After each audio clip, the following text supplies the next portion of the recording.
Tonight at the National Libertarian Convention in Washington, all eyes will be on Trump as he tries to win over libertarian voters. The big question here, will he get the response he's hoping for?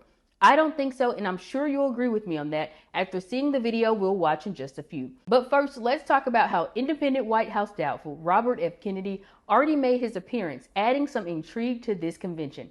Recent polls suggest voters aren't excited about a Trump-Biden rematch. This sets the stage for some potential surprises in a shakeup in the political landscape at the convention, with Trump's reception up in the air. Trump will show up at the convention expecting his usual warm welcome, thinking he's everyone's favorite uncle like he does at his rallies. Like we just saw in the Bronx this week, Trumpers shower him with admiration at rallies, displaying an almost cult-like devotion, cheering wildly and waving signs as if he were a rock star. But they are somehow always quiet when it is time to hold him accountable for his countless scandals and crimes.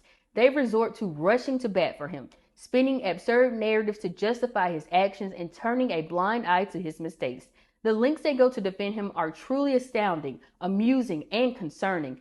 It may not be that same kind of warm welcome tonight at the convention. It may be a hot rejection instead. It's going to be like showing up to a party uninvited and expecting a hero's welcome. Not gonna happen. We already saw the applause and cheer a convention attendee got after telling Trump to go F himself. And it's only getting worse as time winds down before Trump hits that stage. This time, Vivek Ramaswamy attempted to pump up Trump before his appearance, only to receive a polar reaction compared to the courageous delegate who openly criticized the party for daring to feature Trump as a speaker. Watch what happens when he just mentions Trump's name. I'm speaking to you as a libertarian at my own core. I have gotten to know Donald Trump over the course of the last several years and the last several months. And you're going to hear from him tomorrow night. And the question is, do you want to influence the next administration or don't you? He's speaking here tomorrow night, right? You guys invited him. He's coming here tomorrow. Are you going to agree with him on 100% of what he says? Nope. Do I agree with 100% of his policy positions? No. Okay. But do I believe that he is the best? I mean, who's going to be the president? Is he going to be the Democratic nominee or the Republican nominee? I think Donald Trump is unambiguously. I mean, come on. Look, I invite you to Dream On, Aerosmith. We got to play the Aerosmith, right?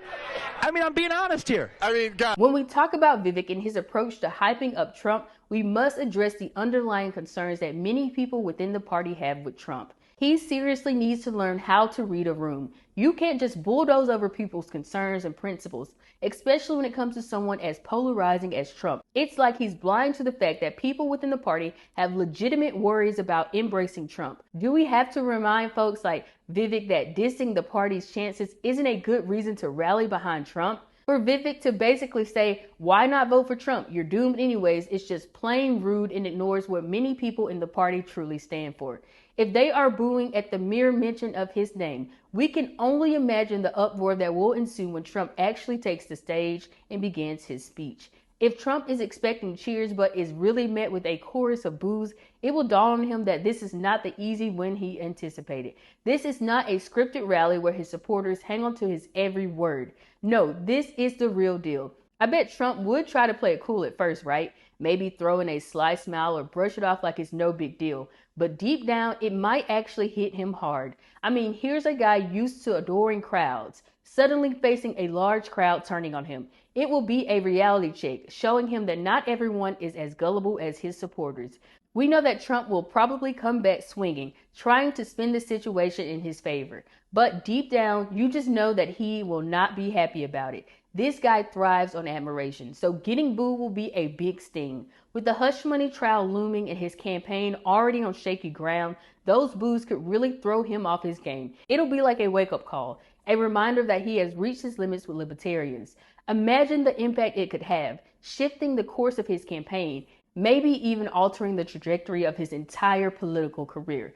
This is sure to be the ultimate showdown as Trump steps into the lion's den of libertarians who are not here to play along with his election circus.